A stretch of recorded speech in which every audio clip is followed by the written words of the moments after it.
Hi friends, welcome to my channel Polas Soike Assam. মই জম্মু কাশ্মীৰৰ এক দীঘলীয়া যাত্ৰা শেষ কৰি দিল্লীৰ কাৰণে যাত্ৰা আৰম্ভ কৰিবলৈ ওলাইছোঁ। এইটোৱে হৈছে ৰেলৱে ষ্টেচন জম্মু টাৱাই। আঁতৰৰ পৰা দেখাব লগা হৈছে কাৰণ একে ওচৰলৈ কেমেৰা কৰিব নিদিয়ে। আৰু মই ইমান দিনা মোৰ ফ্ৰেণ্ড সখীৰ লগত আজি থাকি বহুত এনজয় কৰিলোঁ, বহুত ভাল লাগিলে। ওকে, আৰু ওকে ইমান আৰু ইয়াৰ পৰা গৈ পেলাই দিল্লীৰ বিভিন্ন ঠাইৰ বস্তু দেখাই আছোঁ।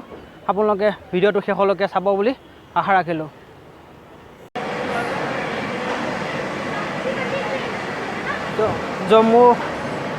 জম্মু টাৱাই ৰেলৱে ষ্টেচনৰ পৰা আমি যাত্ৰা আৰম্ভ কৰিছোঁ। এইটো ষ্টেচনৰ পৰা আমি ব্যস্ত ৰেলৱে ষ্টেচন। এতিয়া সময় 4 বাজিব হৈছে। চাওক জম্মু টাৱাই ৰেলৱে ষ্টেচন। ইয়াৰ পৰা মই এইটো এইটোৱে হৈছে কোটা যিটো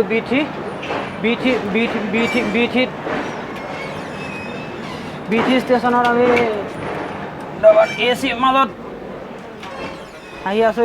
এইটো চিট ইয়াতে আমি কি কৰিম এতিয়া আমি ইয়াৰ দিল্লীলৈ যাত্ৰা আৰম্ভ কৰি আছোঁ।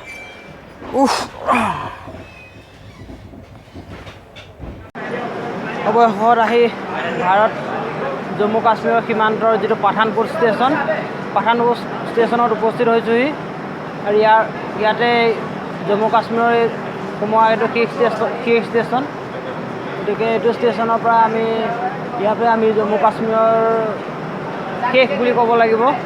হয়তো জম্মু কাশ্মীৰ এৰিবলৈ মনে যোৱা নাছিল, কিয়নো তাৰ যি প্ৰাকৃতিক পৰিৱেশৰ মাজত সেউজীয়া প্ৰাকৃতিক পৰিৱেশৰ মাজত থাকি বেলেগ এখন পৃথিৱীত থকাৰ দৰে অনুভৱ হৈছিল।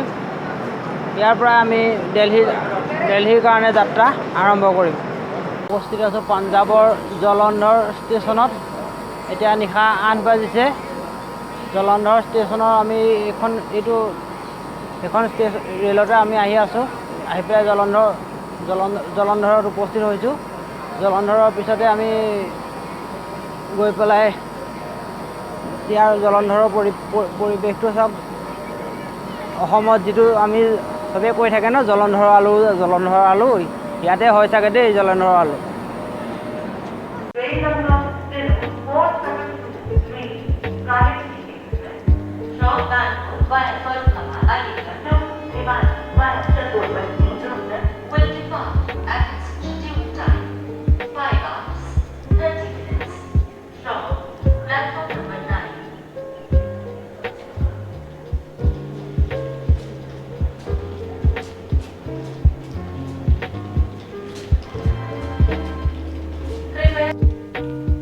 ফাইনেলি মই আহি পেলাই দিল্লীৰ ওল্ড জংচনত উপস্থিত হৈছোঁ। এতিয়া পুৱা 5 বাজিছে। এতিয়াও ইয়াতে যথেষ্ট ভিৰ মানুহ অহা যোৱা হৈ আছে। আৰু দেখিছে এতিয়া পুৰণা জংচনৰ আপুনি দৃশ্য দেখিলে গম পাব, এটা বৃহৎ জংচন। অৱশেষত আহি পেলাই মই পুৰণা জংচনত উপস্থিত হৈছোঁ। আৰু এয়া হৈছে দিল্লীৰ পুৰণা জংচন। আৰু ইয়াৰ পিছতে মই দিল্লীৰ বিভিন্ন জংচনৰ বিভিন্ন ঠাইৰ ফটো মই ভিডিঅ' আপোনালোকৰ মাজলৈ লৈ আহিম। গতিকে ভিডিঅ'টো শেষলৈ পিছৰ ভিডিঅ'খিনি শেষলৈকে চাব বুলি আশা ৰাখিলোঁ। আৰু চেনেলটো লাইক, শ্বেয়াৰ আৰু ছাবস্ক্ৰাইব কৰিবলৈ নাপাহৰিব। ধন্যবাদ সকলোকে।